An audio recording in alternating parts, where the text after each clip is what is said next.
एक पद है। भजन बिन तन धरि काह करी, भजन बिन तन धरि काह करी। 9 मासा माता के गर्भे उल्टे लटक जरी। 9 मासा माता के गर्भे उल्टे लटक जरी। प्रगट पोह में जब बाहर आयो, रोवत दिन गुजरी। भजन बिन तन धरि काह करी, भजन बिन तन धरि काह करी। भजन बिन खेल खायो पढ़न लिखन में कछु दिन बीत परी। खेल खायो पढ़न लिखन में कछु दिन बीत परी। ज्ञान भयो भामिन मन भायो, ज्ञान भक्ति बिसरी। भजन बिन तन धरि काह करी, भजन बिन तन धरि काह करी। भजन बिन तन धरि काह करी। नारी पुत्र कुल कुटुम देख के ममता मन पसरी। नारी पुत्र कुल कुटुम देख के ममता मन पसरी। ढोवत भार गयो मानुष तन, मोक्ष आयु तुम्हरी। भजन बिन तन धरि काह करी, भजन बिन तन धरि काह करी। भजन बिन तन धरि काह करी। वृद्ध भयो पानी नहीं पूछै, दूर दूर सबहि करी। वृद्ध भयो पानी नहीं पूछै, दूर दूर सबहि करी।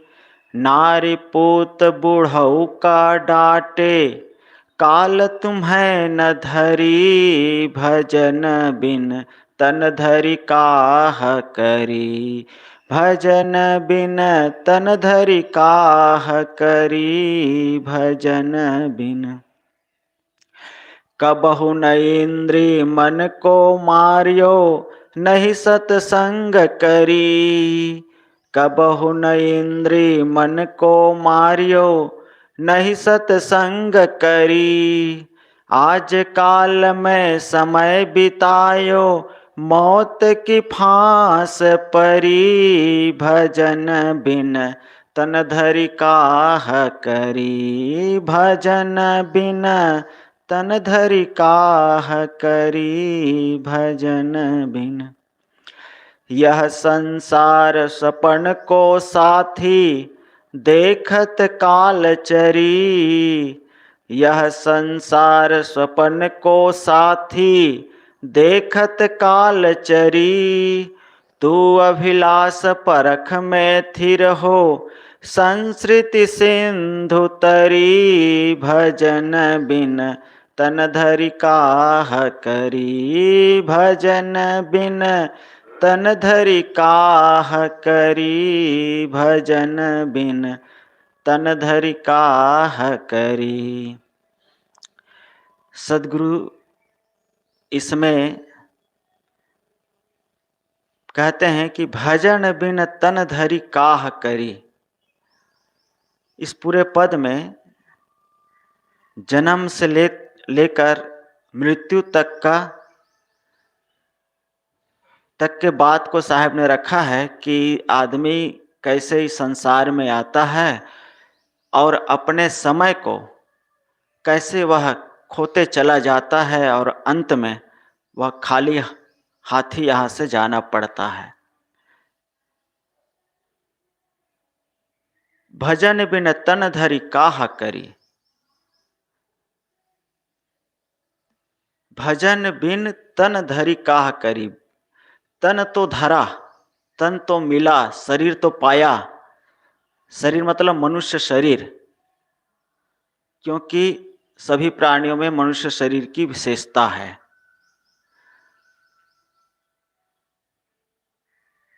और सदगुरु कबीर साहब मनुष्य से ही बातें करते हैं, मनुष्य के लिए बात करते हैं। यहाँ पर सदगुरु कहते हैं कि तन धरि काह करी, तन धरा पाया। लेकिन तन धर करके क्या किया, प्रश्न करते हैं। तन धर करके क्या किया? वो जो बहुत कुछ किए हैं, इस पद में आएगा, वो कोई संतोषजनक उत्तर नहीं है। आदमी आता है संसार में तो बहुत कुछ करता है और करता ही रहता है जीवन भर। लेकिन साहब कहते हैं कि नहीं, वो सही उत्तर नहीं है। वो कहते हैं कि तन धर करके क्या किया, कुछ किया। कोई हम लोग पूछ दे कि मनुष्य शरीर पाया हो तो क्या किया, तो गिना तो बहुत देंगे, लेकिन उनका पूछने का मतलब अध्यात्म की बात है, जो असली पूंजी है उसकी बात है। ये सांसारिक चीजों को गिनाने या पूछ नहीं रहे हैं। तन धरी कहा करी, तन धर करके तुमने क्या किया, इतना बढ़िया मनुष्य शरीर मिला। अन्य प्राणियों को यह सौभाग्य नहीं होता है कि विवेक विचार की उनके पास शक्ति हो, बोलने की शक्ति हो, और ये विवेक विचार संपन्न शरीर पा करके तुमने क्या किया। अन्य शरीर की विशेषता नहीं है, मानव शरीर की विशेषता है। और जितने महापुरुष सदग्रंथ है वो मनुष्य शरीर की ही विशेषता को गाते हैं, अन्य प्राणियों की शरीर की विशेषता नहीं कहते हैं। चाहे जो भी महापुरुष हो, जो भी संत हो, कोई भी ग्रंथ हो, जैसे गोस्वामी जी के बहुत प्रसिद्ध है, लोग कहते रहते हैं, बड़े भाग्य मानुष तन पावा, सुर दुर्लभ सब ग्रंथ ही गावा।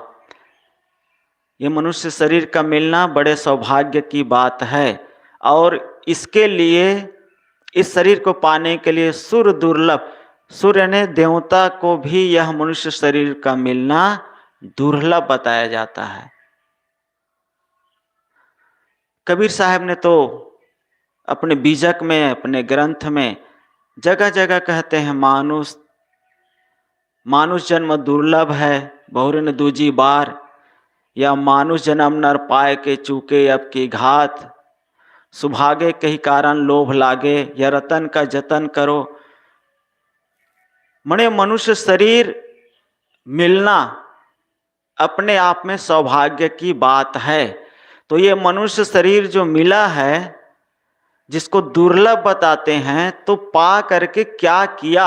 ऐसे दुर्लभ शरीर जो मिला है, मनुष्य शरीर, गुरु नानक ने भी कहा है कि भई परपति मानुख देहोरिया, गोविंद से मिलन की यह बेरिया। ये जो मनुष्य शरीर मिला है, भई परपति, भई माने हो गई, और परपति माने प्राप्ति। तो मनुष्य शरीर की प्राप्ति तो हुई, मानुक देहोरिया, मनुष्य शरीर की तो प्राप्ति हो गई, मिल गया। लेकिन यह मनुष्य शरीर मिला किस लिए है? तो गुरु नानक साहब कहते हैं, गोविंद मिलन की यह तेरी बेरिया। यह जो मनुष्य शरीर मिला है वह इसलिए मिला है कि गोविंद से मिलने का ये समय है, अवसर है। ठीक यही बात यहाँ पर कहते हैं कि भजन बिन तन धरी काह करी।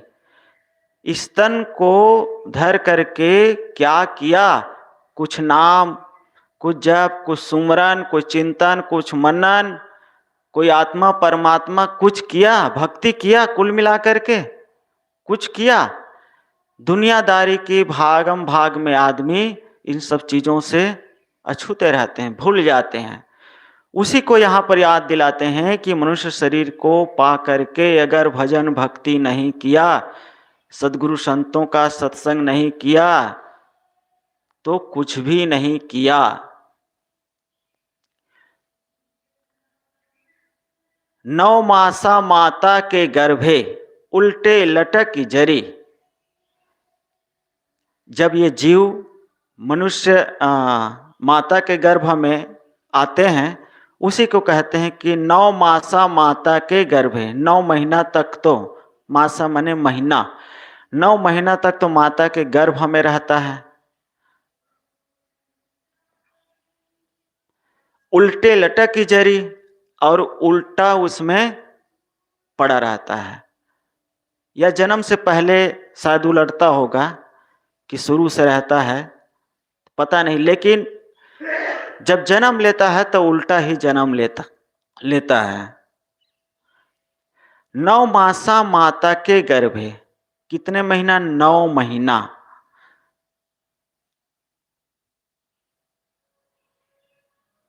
कबीर साहब और कहीं पर शायद गिना है क्या?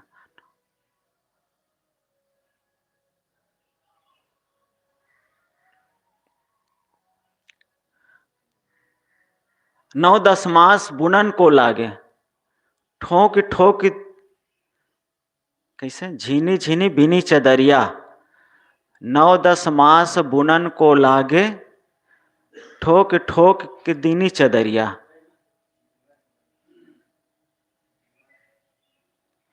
मतलब कहने का मतलब है 9-10 मास इस शरीर को पकने में लगता है माता के गर्भ में, और उल्टे लटक की जरी, जरी मने जलना, उल्टा लटका रहता है, और वहां का तापमान बहुत ज्यादा होता है। अब उस तापमान की जरूरत है, उसी तापमान में शरीर पकता है, पकने के लिए वो तापमान उतना चाहिए। कभी कभी देखते हैं कि बच्चा को मान लो निकालना पड़ जाता है जल्दी, 7वें महीना में, 8वें महीना में ऑपरेशन के माध्यम से, तो उसको किसी जार में रखना पड़ता है, वो उसको उस ढंग से टेम्परेचर देना पड़ता है ताकि ये शरीर पक सके, अगर पहले से आ गए तो उल्टा माता के गर्भ में लटका रहता है, लेकिन वहाँ के तापमान को तो सहना पड़ता है ना, वो जो तापमान है उसको तो सहना तो पड़ता है। तो उल्टे लटक की जरी, साहब कहते हैं उल्टे लटके रहते हैं। एक तो उल्टा लटकना ही अपने आप में सजा है, किसी को उल्टा लटका दे तो कैसा लगेगा। कहीं पर भजन में गाया भी है कि सिर नीचे पैर ऊपर रह 9 महीने लटका, सजा इतनी मिले फिर भी नहीं सुधरता है। सिर नीचे पैर ऊपर, शीर्षासन समझ लीजिए, रामदेव महाराज सुबह सुबह कराते हैं ना शीर्षासन, तो वो तो 1 मिनट 2 महीने 1 मिनट 2 मिनट का होता है। शीर्षासन तो करना चाहिए, वो ठीक है, योग का राजा कहा गया है शीर्षासन को, और स्वास्थ्य के लिए तो ठीक है, करना भी चाहिए, करते हैं बहुत से लोग, हमारे संत लोग भी करते हैं। रामदेव महाराज है तो काम ही है सुबह सुबह उनको कराना, कराते हैं, तो स्वास्थ्य के लिए तो ठीक है, फायदा है, उससे शरीर बैलेंस में रहता है, और भी बहुत फायदा है। क्या कहते हैं, मस्तिष्क का रक्त संचार सही रहता है, चिंता थोड़ा कम होता है कहते हैं, आत्मविश्वास बढ़ता है कहते हैं, वो रामदेव महाराज बोलते रहते हैं भाई।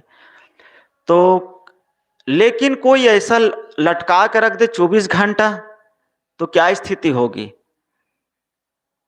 बड़ी दयनीय स्थिति हो जाएगी। जवाहरलाल नेहरू के लिए भी गुरुदेव जी कहा करते थे समय निकाल करके वह वज्रासन करते थे, शीर्षासन करते थे। शीर्षासन में क्या है, सिर नीचे और पैर ऊपर, उल्टे लटक की जरी। साहब कहते हैं माता के गर्भ में महीनों महीनों तक सिर नीचे और पैर ऊपर ऐसे तुम लटके रहते हो, उस दुख को याद करो। प्रगट पुह में जब बाहर आयो, रोवत दिन गुजरी। सदगुरु कहते हैं कि प्रगट पुह में जब बाहर आए, जब प्रगट हुए, मां के गर्भ से बाहर आए, पुह में, पुह में यानी भूमि में,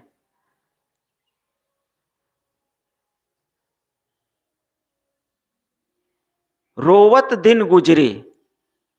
एक तो जब बच्चा जन्म लेता है तभी उनका रोना शुरू हो जाता है। अब वो रोना उनका प्राकृतिक ढंग से है, वो अगर नहीं रोंगे तो फिर रुलाना पड़ता है, घर वाले उसको रुलाएंगे, डॉक्टर धाए रुलाएंगे। अब अगर वो रोएंगे नहीं तो फिर घर वाले रोना शुरू कर देंगे। तो जब जन्म लेता है तभी रोते हुए आता है, क्योंकि बाहर के वातावरण उसके लिए शुरू में बहुत अनुकूल नहीं होता है। अंदर तो उतने तापमान में था, तो बाहर जब आते हैं तो बाहर की हवा वो नरम नरम त्वचा को काटती है, तो चुभती है, तो इसलिए भी रोते हैं। दूसरी चीज, जब रोते हैं अभी तक तो श्वास, जो माता का जो श्वास था उनका श्वास रहता है, बच्चे का श्वास रहता है। जो माता श्वास लेती है वही श्वास बच्चे लेते हैं, तो दूसरे के भरोसे चल रहा था। जब बाहर आता है बच्चा तो उसको खुद को लेना पड़ता है। तो जब खुद को लेते हैं तो दिक्कत होती है, क्योंकि फेफड़े एकदम अनुकूल नहीं होता उस समय, उसको दिक्कत होती है, इसलिए भी रोता है। और संत लोग कहते हैं कि वो रोते हैं और जीवन भर रोते रह जाते हैं, तो वो शुरू में ही एक संदेश देता है कि मैं रोने के लिए ही आया हूं, ऐसा भी कहते हैं। तो प्रगट पुह में जब बाहर आयो, जब प्रगट हुए, प्रगट होना मतलब जैसे कोई कहते हैं ना भगवान प्रगट हो गए, प्रगट होना मतलब बाहर आना। अभी तक अदृश्य थे, दिख नहीं रहा था, तो अब दिखने लग गए, वही प्रगट हो गए। कोई ऐसा कोई प्रगट नहीं होते हैं भगवान।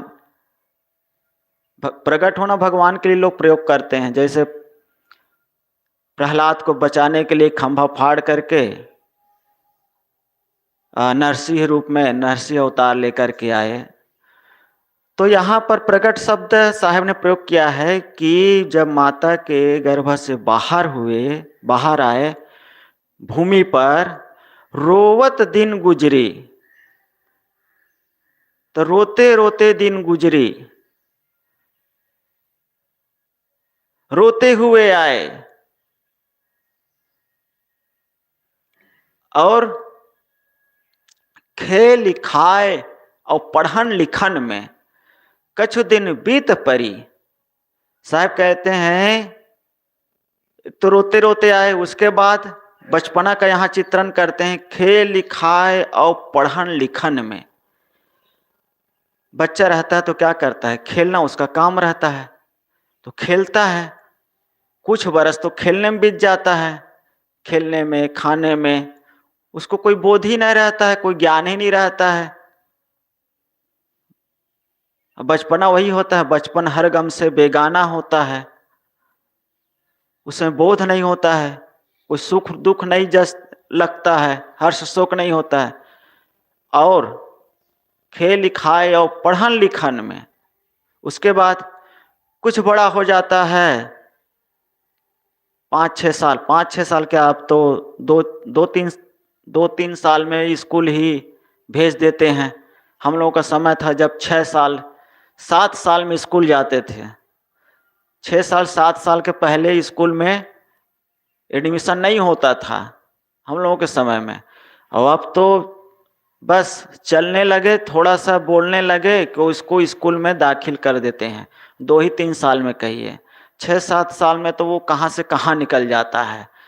हिंदी, अंग्रेजी, संस्कृत क्या क्या रटने लगते हैं। छोटे छोटे बच्चों से आजकल बात करना मुश्किल हो जाता है, आजकल तो इंग्लिश मीडियम है। तो साहब कहते हैं पढ़न लिखन में, बचपना के बाद पढ़ने लिखने में आदमी व्यस्त हो जाता है। जरूरी भी है, नहीं पढ़ेगा लिखेगा तो कैसे होगा। खेलते कूदते रहे, खेलोगे कूदोगे होगे खराब, पढ़ोगे लिखोगे तो बनोगे नवाब, ये कहावत है। तो पढ़ना लिखना जरूरी है। क्योंकि पैसा कमाना है, करियर बनाना है। पढ़ेंगे लिखेंगे तो फिर कैसे, कहाँ से नौकरी चाकरी कैसे होगा बताओ। तो जरूरी है, दुनिया का ज्ञान के लिए पढ़ना पड़ेगा। करियर बनाना है तो शिक्षा जरूरी है। कछु दिन बीत परी, साहब कहते हैं ऐसे ही कछु दिन खेलने में, कूदने में, पढ़ने में, लिखने में, खाने में, घूमने में आदमी का दिन बीत जाता है, लेकिन ये जो बीत रहा है ये कोई व्यर्थ समय नहीं है, भी जान लीजिए ये कीमती समय है। ये मत सोचिए कि हाँ ये जो कर रहे हैं पढ़ना लिखना तो बहुत बड़ा काम हो रहा है, ऐसा नहीं है। वो पढ़ना लिखना तो ठीक है, लेकिन कछु दिन बीत परी, ऐसे ही बीत रहा है, मतलब कीमती समय ऐसा ही निकल रहा है। ज्वान भयो भामिन मन भायो, सदगुरु कहते हैं, अब यो अवस्था का चित्रण करते हैं। ज्वान भयो भामिन मन भायो, ज्ञान भक्ति बिसरी। सदगुरु कहते हैं ज्वान भयो, जवान हुए, यौवन आया, भामिन मन भायो, भामिन मने पत्नी, स्त्री नहीं, पत्नी नहीं, स्त्री ही शायद हो गया। तो जवान हुए, स्त्री मन, पुरुष का मन स्त्री स्त्री के लिए लगता है और स्त्री का मन पुरुष के लिए। कहने का मतलब क्या है यहाँ पर, जब जवान हुए, चाहे स्त्री हो चाहे पुरुष हो, तो मन कहाँ लगा, विषय वासनाओं में लगा। मन किधर खींचता है, विषय वासनाओं की तरफ खींचता है, विषय वासनाओं की तरफ भागता है, उसी को सोचता है। और फिर वही शादी बर ब्याह यही सब करते हैं, पढ़ते लिखते हैं, खेलते कूदते हैं, ऐसे दिन बीता, उसके बाद क्या होता है, शादी बर ब्याह यही सब होता है, यही दुनिया का सब काम है, यही सब चलता है। बर ब्याह करना भी ठीक है, बर ब्याह करना वह भी ठीक है, गृहस्थ आश्रम कहा जाता है, उसको भी आश्रम कहा जाता है, लेकिन वो गृहस्थ आश्रम है। एक गृहस्थ आश्रम होता है, एक विरक्त आश्रम होता है। तो बर ब्याह करना भी कोई छोटा मोटा काम नहीं है भाई, बहुत बड़ा काम है वो भी। बर ब्याह करना छोटा मोटा काम थोड़ी है। माता पिता को तो इसी की ही चिंता लगी रहती है कि लड़के बच्चों का बर ब्याह हो जाए, उसका घर बस जाए, उसका घर बस जाए तो फिर चारों धाम के लिए निकलूंगा। बहुत लोग तो ऐसे कहते हैं, मतलब वो छोटा मोटा काम नहीं, बहुत बड़ा काम है। और जब कोई बहुत बड़ा काम हो जाता है तो आदमी सोचता ना, जब ये काम हो जाए तब फिर ये करूँगा, फुर्सत वाला काम करूँगा। तो वो बर ब्याह करना, जब बर ब्याह हो, माता पिता कहते हैं कि लड़के बच्चों की शादी बर ब्याह हो जाए तो चारों धाम के लिए निकलूंगा। कोई ऐसा नहीं कहते हैं लड़के बच्चों की शादी हो जाए, ये जिम्मेदारी सर से उतर जाए तो साधु संतों में जाऊंगा, भक्ति करूंगा, वहीं जाके सेवा करूंगा, ऐसा कोई नहीं कहता है। हाँ कुछ लोग कहते हैं भाई, कुछ लोग होते भी हैं, कुछ लोग जो समझते हैं जीवन की कीमत को, वो लोग होते हैं, करते हैं और अपना समय साधु संतों में आते हैं, लेकिन इन्हें चुने लोग होते हैं, इन्हें चुने लोग। साहब कहते ज्वान भयो भामिन मन भायो, जब जवान हुए तो मन विषय वासनों के तरफ लगा और ज्ञान भक्ति बिसरी, ज्ञान में भक्ति में नहीं लगा, और ऐसे ही दिन बिसर गए, ऐसे ही बीत गए। बिसर मन भूल गए, भूल गए। यही सब खेल खाए पढ़न लिखन में और शादी बर ब्याह, इसी में जो है मन इस ज्ञान भक्ति के तरफ से भूल गए।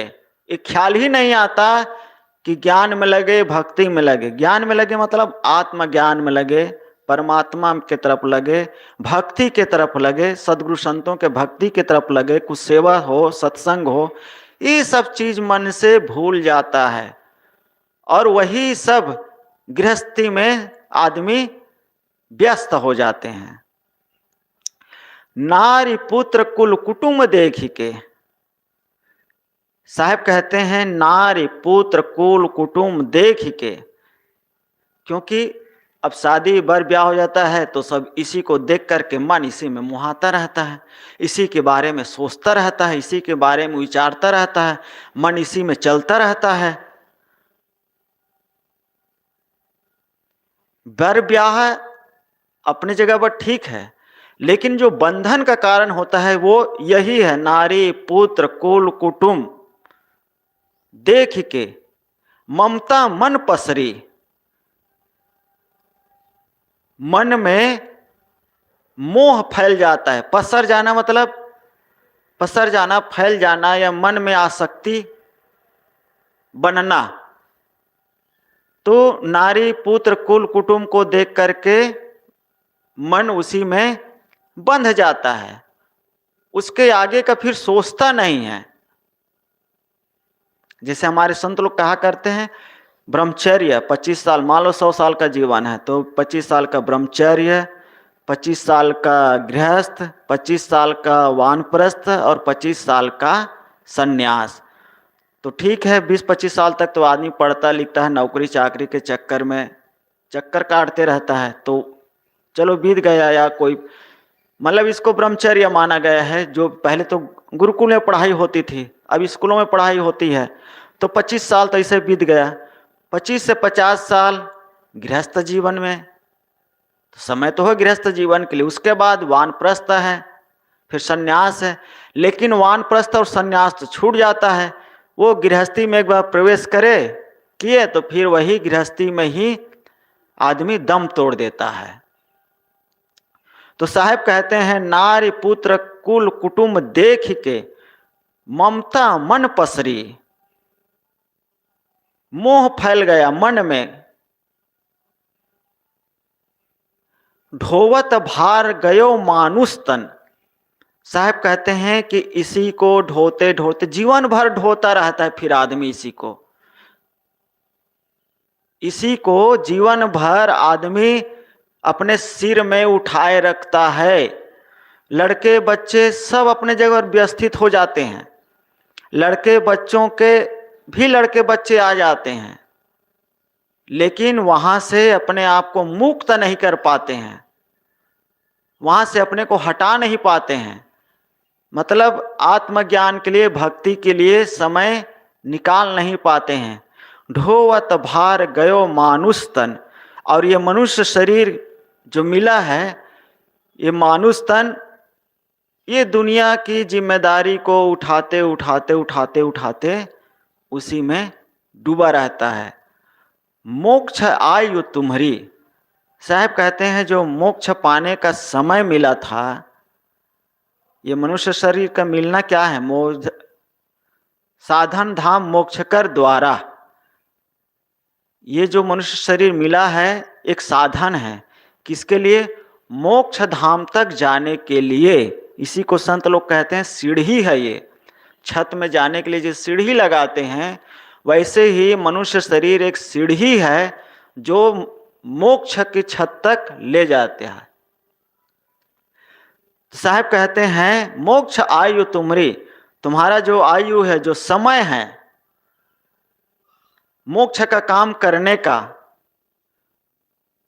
वह तो दुनियादारी को ढोते ढोते ही बीत रहा है। तो साहब कहते हैं कि तन धरी कहा करी, फिर तन धर करके क्या किया? भजन बिन, अगर भजन नहीं किया तो। ये सब याद दिला रहे हैं साहब जी। सदगुरु आगे कहते हैं, वृद्ध भयो पानी नहीं पूछे। देखिए अभी खेल खत्म नहीं हुआ है, अभी तो जन्म लिए हैं, रोते रोते जन्म लिए हैं, खेलते खाते कुछ दिन तो ऐसे ही मस्त बीत जाता है। पढ़ने लिखने में आदमी व्यस्त हो जाते हैं, जवान होते हैं, शादी बर ब्याह में, और फिर उसके बाद उसी की सब चिंता लगी रहती है। और समय अब वृद्धपन का है। वृद्ध भयो पानी नहीं पूछे। जब वृद्ध हो जाता है तो जिन लड़कों बच्चों के लिए, बच्चों को हम सिर में उठाए हैं, जिसकी बोझा हम ढो रहे थे, जिसकी हमें चिंता लगी रहती है, हमारे नहीं रहने पर क्या होगा, कैसे करेगा, माँ बाप को बहुत चिंता होती है बच्चों की। बच्चे बहुत लापरवाह होते हैं, जब तक माँ बाप रहते हैं तब तक। ये भी बात सही है, जब तक उसके कंधे पर जिम्मेदारी, बहुत से लोग इसीलिए ना, जो होशियार होते हैं माँ बाप, बच्चों को जल्दी जिम्मेदारी दे देते हैं।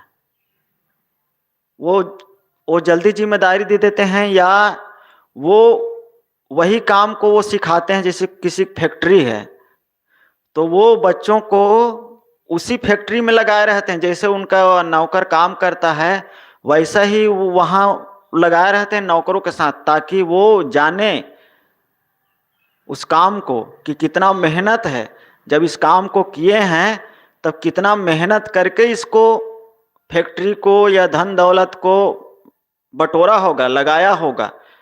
तो जो होशियार माँ बाप होते हैं वो बच्चों को जिम्मेदारी सिखाते हैं, मेहनत करवाते हैं, पसीना बहाते हैं। यहां पर साहब कहते हैं वृद्ध भयो पानी नहीं पूछे। जब आदमी बूढ़ा हो जाता है, शक्ति नहीं चलती है, तो उसको लोग पानी नहीं पूछते हैं। अब इसमें माँ बाप की गलती है कि बच्चों की गलती है ये पता नहीं, लेकिन ये घर घर की कहानी है। सब घर की नहीं है, बहुत से घर है जहाँ ये घटना नहीं घटती है। इसमें मतलब पूरी सच्चाई नहीं है, लेकिन क्योंकि देखते हैं कि जैसे कहानी कहते हैं ना, श्रवण कुमार हुए जो अपने अंधे माँ बाप को चारों धाम ले गए अपने कंधे पर, कांवर में बिठा करके। तो ऐसे भी होते हैं, ऐसे भी लड़के बच्चे होते हैं जो माँ बाप के ख्याल रखते हैं और बराबर ख्याल रखते हैं। साहब कहते हैं वृद्ध भयो पानी नहीं पूछे। जब बूढ़े हो जाते हैं तो उसको पानी नहीं पूछता है। तो इसमें बच्चों की भी गलती हो सकती है, माँ बाप की भी गलती होती है, दोनों की तरफ से होती है। बड़े बुजुर्ग के भी अहंकार कम थोड़ी होता है, बड़े लोगों का भी अहंकार कम नहीं होता है। वो बच्चों को खाली अपने तरीके से चलाना चाहता है, अपनी ही बातें समझाना चाहता है, अपनी ही बातें मनवाना चाहता है। और बच्चे आजकल नए जनरेशन के बच्चे आधुनिक सोच उनका, और माँ बाप का अहंकार, बच्चों का अपना अहंकार। तो अहंकार से अहंकार टकराएगा तो कैसे होगा? मतलब विचार मेल नहीं खाता है। अब वो समझाना चाहता है, अपना अनुभव बताते रहते हैं बड़े बुजुर्ग भी, तो इसलिए भी थोड़ा सा दुराव हो जाता है। दूसरी चीज, आजकल की भागम भाग की दुनिया, नौकरी, व्यापार, पैसा, व्यवसाय, इन सब चीज़ों को ज़्यादा महत्व देने लगे हैं। माँ बाप ठीक है, अपना खाए पिए, नौकर चाकर है, भोजन पानी बना दिए, दे दिए, बस बात खत्म। तो भागम भाग की दुनिया है, नौकरी, व्यापार, ये सारी चीज़ें। और आजकल मोबाइल आ गया है, मोबाइल तो और दुर्दशा कर दिए हैं। मोबाइल में मतलब कहने का मतलब है कि जैसे नौकरी पेशा में आदमी व्यस्त रहता है, वैसे ही नौकरी पेशा में तो है, लेकिन मोबाइल में भी व्यस्त रहते हैं।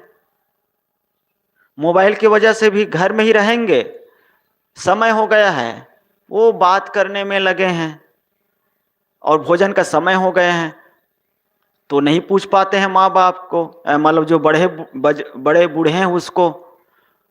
तो ये भी एक कारण है, वृद्ध भयो पानी नहीं पूछे। दूसरी चीज यह है कि संस्कार, जो बड़े बुजुर्ग हैं, जो माँ बाप होते हैं, वो बच्चों को संस्कार नहीं देते हैं सेवा का।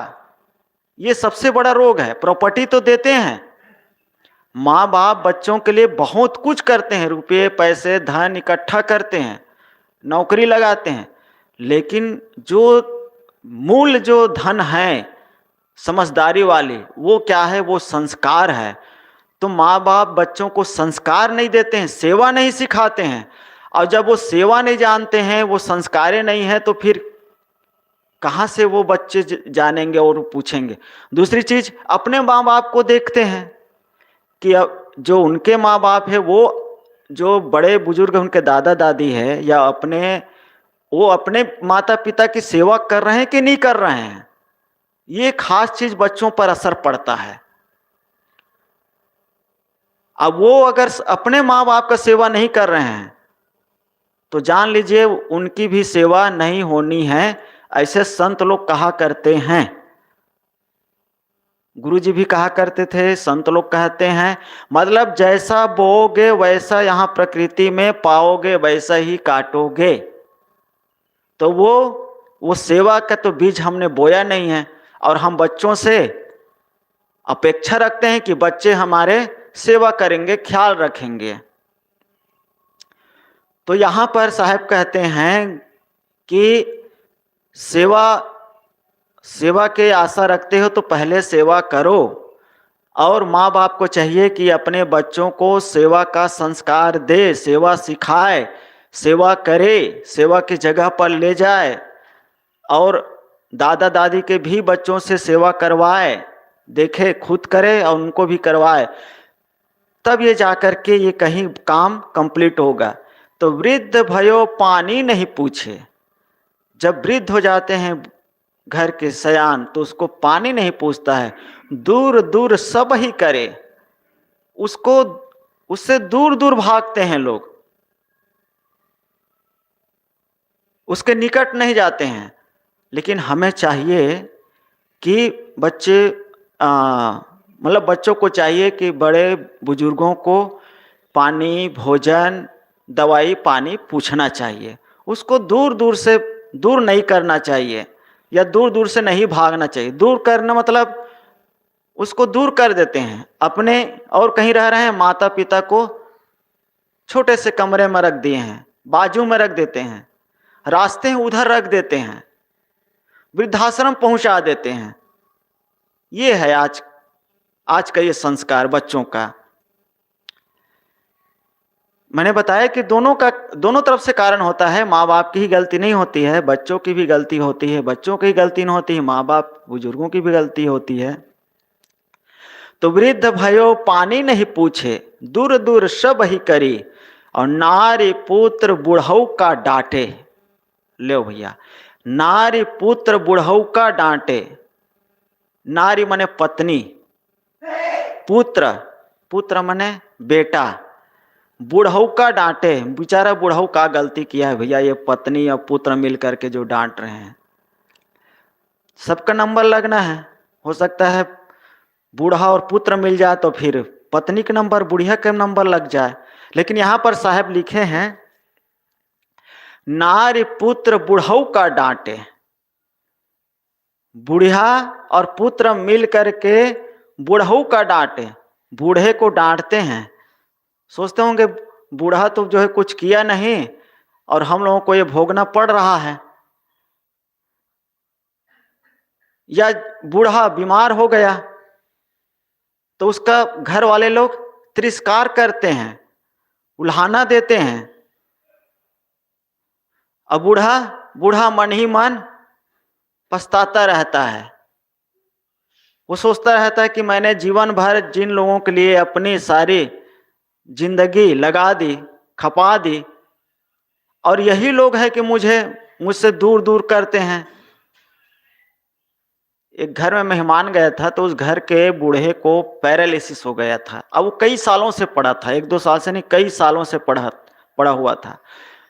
तो घर की जो बूढ़ी थी, बूढ़ी मालकिन, वो कहती थी, मतलब उसकी पत्नी खुद कह रही है बूढ़े को कि अरे अपने घर अब काहे चले नहीं जाते, कब तक हमारे परीक्षा लोगे, कब तक तुम्हारे ही चक्कर काटते रहेंगे, कब तक तुम्हारे ही सेवा में लगे रहें, अब तुम अपने घर काहे नहीं चले जाते, भगवान को काहे नहीं मनाते बुलाते। ऐसा कह रहे थे। सच्ची घटना भाई। हम कह लो भैया, कम से कम कोई दूसरा कहे तो कहे, बूढ़िया तो ना कहती भाई, उसके सुहाग है, उसके सिंदूर है। लेकिन अब क्या करे, जब ऐसा आदमी अथक हो जाता है ना, तो आदमी कहाँ तक रचे पचे, वो भी जो है बोझ लगता है। तो मन करता है कि इससे कब छुट्टी मिले। तो वही यहाँ पर साहब जो है, जो जीवन की हकीकत है उसको सामने लाते हैं कि वृद्ध भयो पानी नहीं पूछे, दूर दूर सब ही करी, और नारी पुत्र बुढ़ऊ का डांटते हैं। अब वो बेचारे दूसरे के भरोसे है, वो उठाएगा तब उठेगा, खिलाएगा तब खाएगा, नहलाएगा तब नहाएगा, तो एकदम परवश है। ये भी लेकिन अब क्या करे भाई, शरीर है, कोई जानता नहीं है किस पर क्या बीतेगा आएगा, सब अंधेरे में है। तो लेकिन किसी का इस ढंग से तिरस्कार नहीं करना चाहिए, जो बन सके सेवा करना चाहिए, जहां तक बन सके वहां तक अपनी शक्ति क्षमता के अनुसार।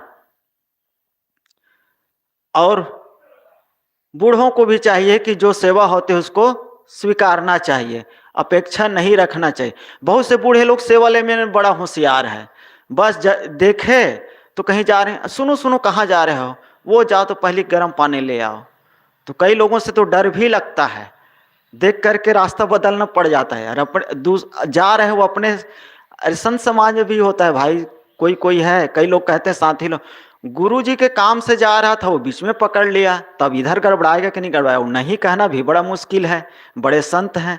तो ऐसा भी घटना घटती है, तो संत समाज की। अब गृहस्थी में तो और सोचो क्या बीतता होगा, लेकिन धन्यवाद है गृहस्थी लोग निभाते हैं उन लोगों को। तो नारी पुत्र बुढ़ऊ का डांटे, काल तुम्हें न धरी, कहते मर काहे नहीं जाते हो।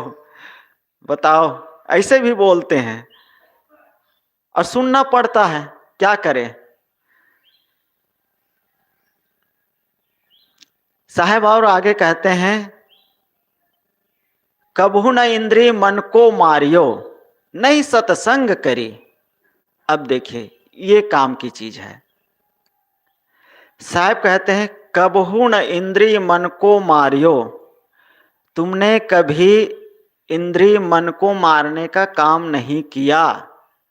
दुख का कारण यही होता है, आदमी अभाव से कम दुखी होता है, स्वभाव से आदमी ज्यादा दुखी होता है।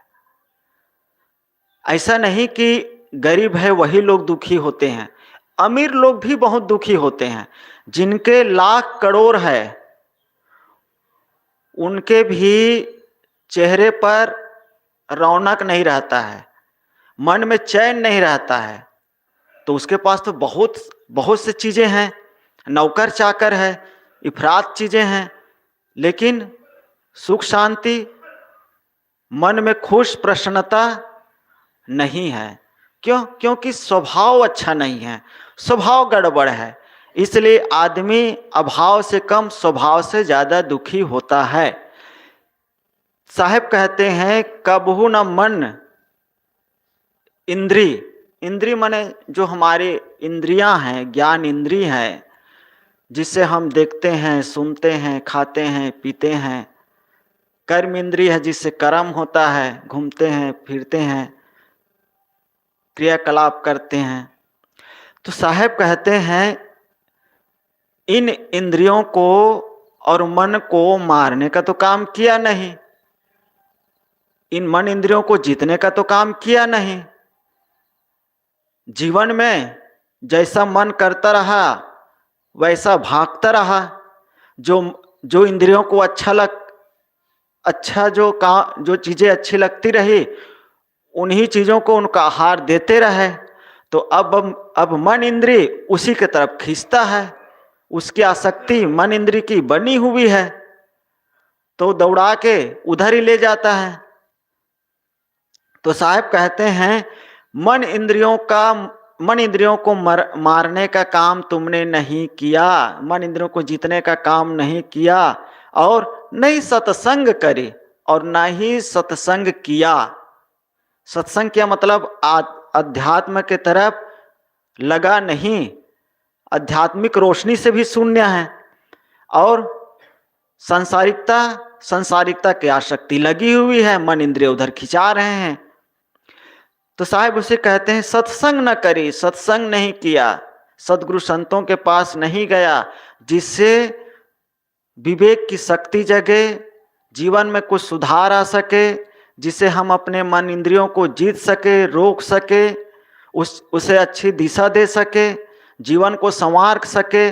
सत्संग करने का मतलब है जीवन को बेहतर बनाना या संसारिकता से अध्यात्म के तरफ मोड़ना, ताकि दुनिया के जो दुख है उसको समझ सके और उससे भागें, उससे बचा सके अपने को। और दुनियादारी के तरफ दौड़ते रहना मतलब दुनियादारी में अपने को लगाए रखना, डुबाए रखना। तो साहब कहते हैं कबहू न इंद्रिय मन को मारियो, नहीं सत्संग करी। मन इंद्रियों को जीतने का काम नहीं किया और न ही सत्संग किया। और जीवन ऐसे ही बीतता चला जा रहा है। तो तन धरी काह करी। साहब कहते हैं इस तन को पा करके तुमने कोई ऐसा बढ़िया काम नहीं किया, गर भजन नहीं किया। तो भजन बिना कैसे है? भजन बिना नर बावरे, तूने हीरा जन्म गंवायो। ये जो हीरा जन्म है इसको तुम ऐसे ही गंवा रहे हो, ऐसा ही बीत रहा है। भक्ति बिन नर सो है कैसे, बिनु जल बारी देखी तैसे। या भक्ति बिन नर सो है कैसे, लवन बिना वह व्यंजन जैसे। गोस्वामी जी ने कहा है बढ़िया बढ़िया व्यंजन बनाए, उसमें नमक, लवन माने नमक, नमक डालना भूल जाए सारा टेस्ट खत्म। नमक से टेस्ट आता है, लेकिन बहुत ज़्यादा नहीं डालना है कि ज़्यादा डाल देंगे तो और ज़्यादा टेस्ट बढ़ जाएगा, तब तो खराबे हो जाएगा। और कोई बदल खूब छा रहा है, घटा खूब छा रहा है और बारिश ना हो तो उस घटा का छाना किस काम का? कोई काम का नहीं है। घटा छाया उड़ गया तो वो तो घटा केवल देखने भर का है, आदमी सपने संजोता रह गया, उसका लाभ नहीं मिला। वैसे ही मनुष्य शरीर तो पाया लेकिन भक्ति नहीं किया, तो ये जीवन ऐसे ही निरर्थक बीत रहा है। साहब कहते हैं यह संसार स्वप्न को साथी, देखत काल चरी।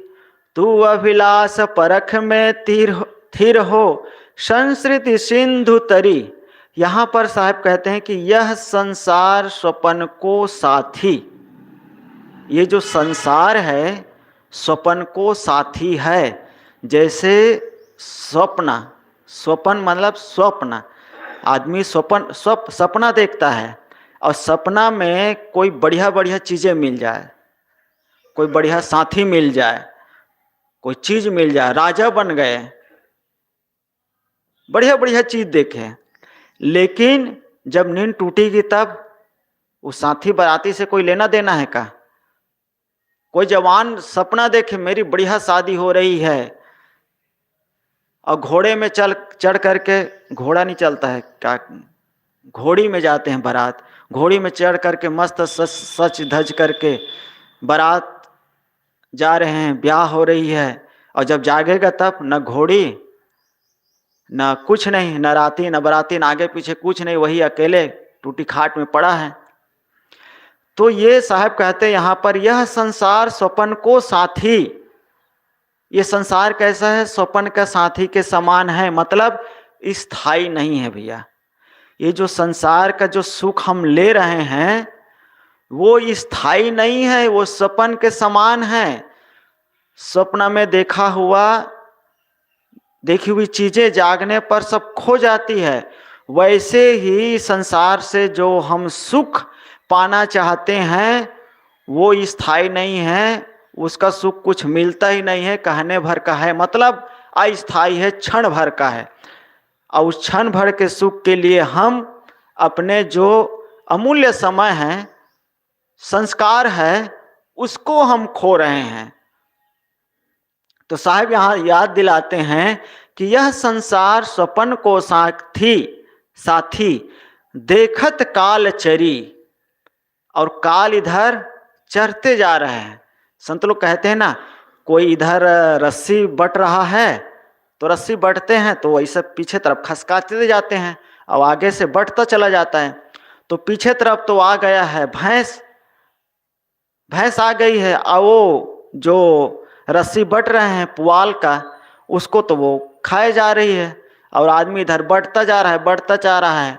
तो जब इधर पुआल खत्म हो गया तब देखता है कि बहुत लंबी रस्सी हो गई है, अब तो काम यहीं पर, अब खत्म कर। पीछे देखता तो कुछ है ये नहीं, तो भैंस चर गई है, खा गई है। वैसे ही ये काल चर रही है, काल चल रहा है, वो खाए जा रहे हैं। और हम इस संसार में सुख माने बैठे हैं, ये संसार का सुख कुछ भी नहीं मिला, ये काल के हाथों में हम चले गए हैं। और मतलब समय बीत गया है, अब हमारे पास कुछ समय नहीं रह गया है। समय को हमने कहाँ लगा दिया? ये खेलना, खाना, पढ़ना, पढ़ना लिखना है, इसका दूसरा पक्ष है जिसे बताया गया।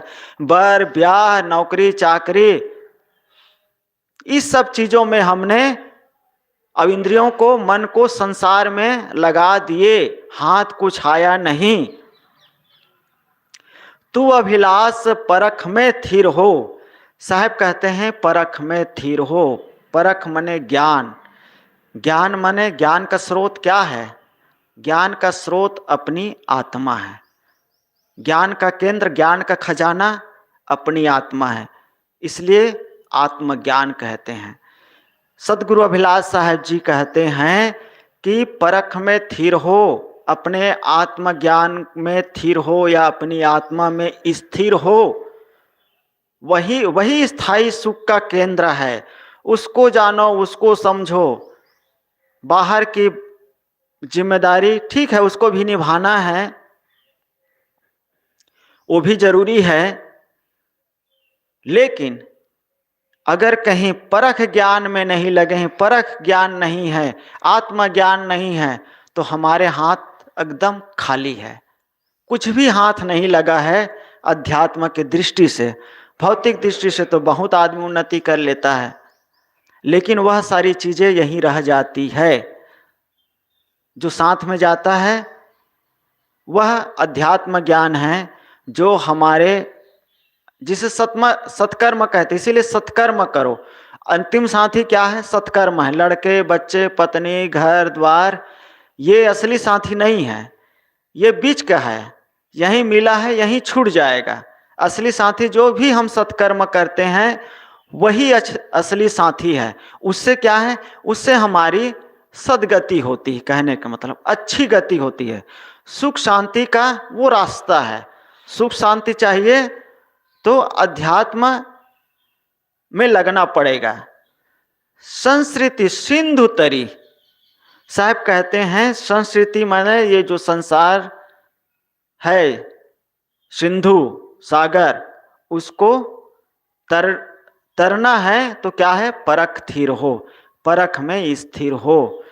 तो ये सब पद का कहने का मतलब यही है कुल मिलाकर के, कि आदमी या जीव जन्म लेता है, माँ के गर्भ में आता है, 9 महीने तो वहाँ लटका रहता है, वहाँ से बाहर आता है, प्रकट होता है, बड़ा होता है, बड़ा होकर के दुनिया में सुख का तलाश में निकल पड़ता है।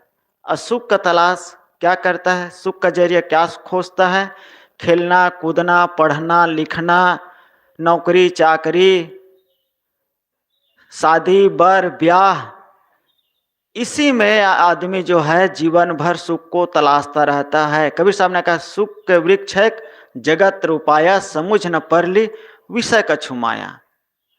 साहेब सुख का वृक्ष तो लगाया, साहब कहते हैं आदमी सुख का वृक्ष तो लगाया, ये घर गृहस्थी जो बसाते हैं, बर ब्याह करते हैं, किस लिए करते हैं? दुख पाने के लिए, बुढ़ापे में दुख मिले उसके लिए नहीं, सुख शांति के लिए ही ये वृक्ष लगाते हैं। लेकिन साहब कहते हैं सुख के वृक्ष जगत उपाया, समुझ न परली विषय का छुमाया। लेकिन ये सुख का जो विषय है उसको आदमी समझ नहीं पाता है, वो उल्टा विषय वासनाओं का वृक्ष बोता है, और जो बोता है वही काटना पड़ता है। तो आदमी इस संसार में आता है और सुख के तलाश दुनिया के प्राणी पदार्थों में करता है, मोह माया में ढूंढता है, और जीवन भर उसी मोह माया में पड़ा रह जाता है। जो अपना असली उद्देश्य है, जो मनुष्य शरीर को पा करके जो असली उद्देश्य है, उससे वह भटक जाता है। तो साहब कहते हैं अपने परख में थिर हो, मतलब अपने आत्मा को जानो, यही सुख का सागर है। प्रेम से बोलिए सदगुरु देव की जय। साहेब बंदगी है गुरुदेव तुमको वंदना है गुरुदेव, वंदना है गुरुदेव तुमको, वंदना है गुरुदेव।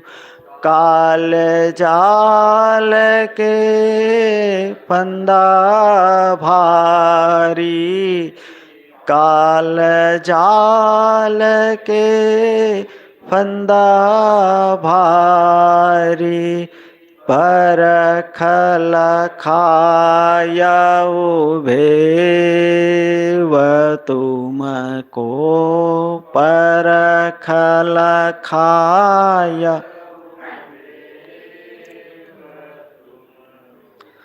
वंदना है गुरुदेव, वंदना है गुरुदेव तुमको, वंदना है।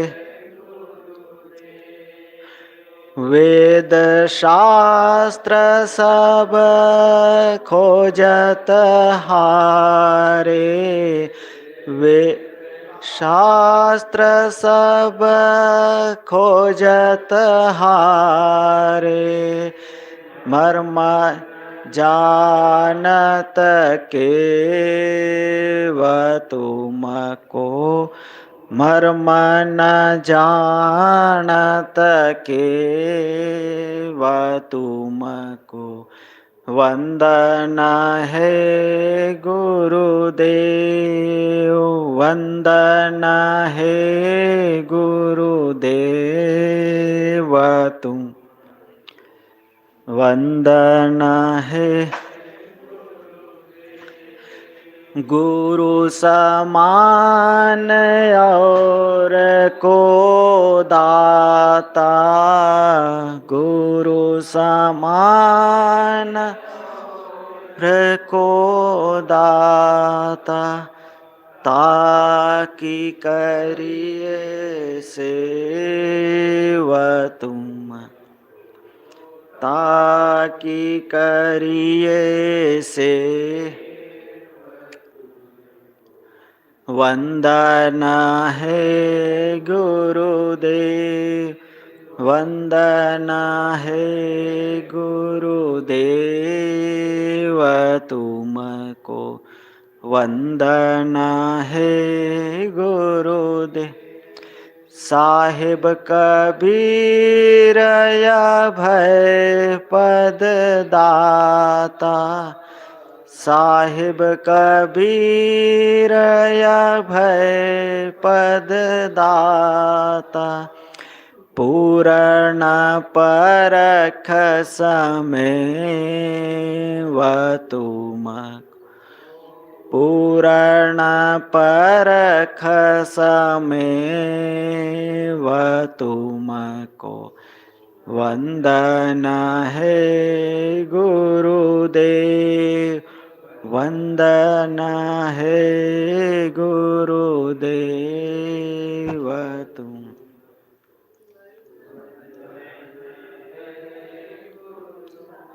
साहेब बंदगी, साहेब बंदगी, साहेब। बोलिए सद्गुरुदेव की, संत समाज की जय। साहेब बंदगी।